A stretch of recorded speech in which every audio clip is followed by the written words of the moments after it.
మొదట మనం నులిపురుగులంటే ఏంటి, అవి ఏ విధంగా పిల్లల పేగుల్లోకి ప్రవేశిస్తాయో తెలుసుకుందాం. నులిపురుగులు తీసుకునే ఆహారంతో పాటు పేగుల్లోకి ప్రవేశించి రక్తంలోకి చేరాల్సిన పోషకాలను అవి పీల్చుకోవడంతో చిన్నారులు రోగాల పాలవుతారు. పిల్లల్లో సాధారణంగా 3 రకాల నులిపురుగులు కనబడతాయి: ఏలికపాములు, నులిపురుగులు, కొంకి పురుగులు. ఈ నులిపురుగులు పరిసరాలను పరిశుభ్రంగా ఉంచుకోకపోవడం వల్ల, బహిరంగ మల విసర్జన చేయటం వల్ల వేగంగా అభివృద్ధి చెందుతాయి. సంక్రమణం ఉన్న పిల్లలు నులిపురుగుల గుడ్లను తమ మలంతో నేలను కలుషితం చేస్తారు. ఈ గుడ్లు నేలలో లార్వాలుగా వృద్ధి చెందుతాయి. మిగతా పిల్లలు ఈ గుడ్లను ఆహారం ద్వారా, లేదంటే మురికి చేతుల ద్వారా, లేదా లార్వా చర్మం లోపలికి చొచ్చుకుపోవడం ద్వారా నులిపురుగుల సంక్రమణకు గురవుతారు. నులిపురుగులు సంక్రమించిన పిల్లల్లో గుడ్లు, లార్వాలు క్రిములుగా అభివృద్ధి చెందుతాయి. ఈ నులిపురుగులు తిరిగి గుడ్లను ఉత్పత్తి చేస్తాయి. ఇప్పుడు మనం తెలుసుకుందాం, నులిపురుగుల సంక్రమణ పిల్లల ఆరోగ్యంపై ప్రభావం ఎలా చూపుతుందో మనం ఒక్కసారి చూసి తెలుసుకుందాం. నులిపురుగుల సంక్రమణ వల్ల పిల్లలు తరచుగా అనారోగ్యం పాలవుతారు. చదువు పట్ల ఆసక్తి తగ్గుతుంది. ఈ అనారోగ్యం వల్ల స్కూల్కి, అలాగే అంగన్వాడీ సెంటర్లకు హాజరు కాలేకపోతారు. పిల్లల్లో నులిపురుగుల నిర్మూలన చాలా సులువైనది మరియు సురక్షితమైనది. ఈ నులిపురుగుల నిర్మూలన వలన పిల్లల్లో రక్తహీనతను నియంత్రించటం, పోషకాల గ్రాహ్యతను పెంచటం, చదువు పట్ల ఏకాగ్రతను, నేర్చుకోగల సామర్థ్యాన్ని పెంచటం, పాఠశాల, అంగన్వాడీ సెంటర్లలో హాజరేటును పెంచడంలో దోహదపడుతుంది. సమాజంలో నులిపురుగుల సంక్రమణ వ్యాప్తిని తగ్గించి నులిపురుగులను నిర్మూలిస్తుంది. జాతీయ నులిపురుగుల నిర్మూలన దినాన పిల్లలందరికీ ఆల్బెండజోల్ 400 మిల్లీగ్రాములు మాత్ర అంగన్వాడీ స్కూళ్లలో ఉచితంగా ఇవ్వడం జరుగుతుంది. ఆల్బెండజోల్ మాత్ర నులిపురుగుల సంక్రమణను నియంత్రించడంలో సహాయపడుతుంది. 1 నుండి 5 సంవత్సరాల లోపు పిల్లలకి మరియు పాఠశాలలకు వెళ్లని పిల్లలకు అంగన్వాడీ కేంద్రాలలో అంగన్వాడీ కార్యకర్తలచే ఈ మాత్ర వేయబడుతుంది.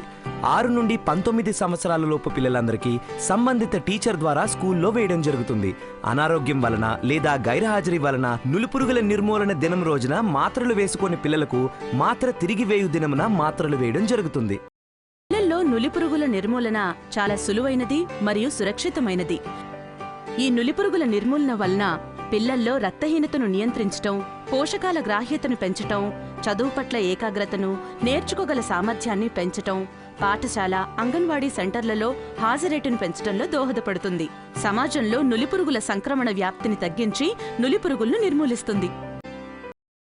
జాతీయ నులిపురుగుల నిర్మూలన కార్యక్రమం జరుగునప్పుడు గుర్తుంచుకోవలసిన విషయాలు: టీచర్లు, అంగన్వాడీ కార్యకర్తలు డీవార్మింగ్ మొదలయ్యే ముందు వీటి లభ్యతను నిర్ధారించుకోవాలి.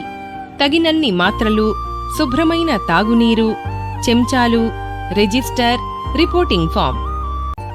మోతాదు మార్గదర్శకాలు: 1 నుండి 2 సంవత్సరాల పిల్లలకు సగం మాత్రను 2 చెంచాల మధ్య పొడిచేసి నీరు కలిపివ్వాలి. 2 నుండి 3 సంవత్సరాల పిల్లలకు పూర్తి మాత్రను 2 చెంచాల మధ్య పొడిచేసి నీరు కలిపి ఇవ్వాలి. 3 నుండి 19 సంవత్సరాల పిల్లలకు పూర్తి మాత్రనిచ్చి బాగా నమిలి మింగి మంచినీరు తాగాలి. మాత్రను ఎట్టి పరిస్థితుల్లోనూ ఇంటికి తీసుకెళ్లనివ్వకూడదు. అనారోగ్యంగా ఉన్న పిల్లలకు, ఇతర చికిత్సలు తీసుకుంటున్న పిల్లలకు మాత్రను ఎట్టి పరిస్థితుల్లోనూ ఇవ్వకూడదు. జాతీయ నులిపురుగుల నిర్మూలన దినోత్సవం రోజున మందు ఇచ్చేటప్పుడు అటెండెన్స్ రిజిస్టర్లో మాత్ర వేసిన పిల్లల పేర్లు ఎదురుగా ఒక టిక్ పెట్టుకోవాలి. ఇక్కడితో మన పని అయిపోలేదండి. జాతీయ నులిపురుగుల నిర్మూలన దినం తరువాత కూడా మనం శ్రద్ధగా గమనించాల్సిన విషయాలు మరికొన్ని ఉన్నాయి. జాతీయ నులిపురుగుల నిర్మూలన దినం రోజు అనారోగ్యం లేదా గైర్హాజరీ వల్ల మాత్ర వేయించుకొని పిల్లలకు తిరిగి మాత్ర వేయు రోజున తప్పనిసరిగా వేయించాలి. ఆశా కార్యకర్త వీరందరినీ ప్రోత్సహించి మాత్ర వేయించడానికి కృషి చేయాలి. మాత్రను తిరిగి వేయు దినమున అటెండెన్స్ రిజిస్టర్లో మాత్ర వేసిన పిల్లల పేర్లు ఎదురుగా 2వ టిక్కు పెట్టాలి. ఎక్కువగా నులిపురుగుల సంక్రమణ ఉన్న పిల్లల్లో వికారం, స్వల్ప కడుపు నొప్పి, వాంతులు, విరోచనాలు మరియు అలసట లాంటివి కలగవచ్చు. ఏదైనా చిన్న చిన్న ఇబ్బందులు వచ్చినా అవి తాత్కాలికమే. పాఠశాల అంగన్వాడీ కేంద్రం వద్ద వీటిని సులభంగా ఎదుర్కొనవచ్చు.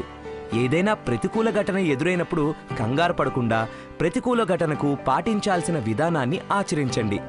పిల్లలకు బహిరంగ ప్రదేశాలలో నీడలో పడుకోబెట్టి తాగటానికి నీటినివ్వాలి. ఆల్బెండజోల్ మాత్ర అనేది సులభంగా నమలగల మాత్ర.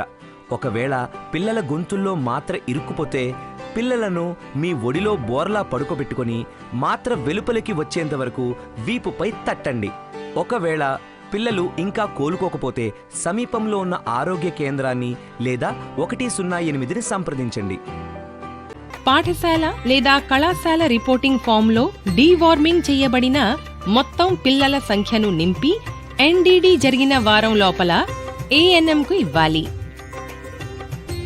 ఆశా, ఆంగన్వాడీ కార్యకర్తలు తమ రిపోర్టింగ్ ఫామ్లలో ఆంగన్వాడీ కార్యకర్తచే డీవార్మింగ్ జరిపిన పిల్లల సంఖ్యను నింపి ఈ రిపోర్టింగ్ ఫామ్ను ఏఎన్ఎంకు ఎన్డీడీ జరిగిన వారం లోపల అందజేయాలి. ఏఎన్ఎం తనకందిన అన్ని పాఠశాల, ఆంగన్వాడీ రిపోర్టింగ్ ఫామ్లను తనకు అందిన వారం లోపల పిహెచ్సికి అందజేయాలి. పురుగు రహిత ఆంధ్రప్రదేశ్, ఆరోగ్యవంతమైన ఆంధ్రప్రదేశ్.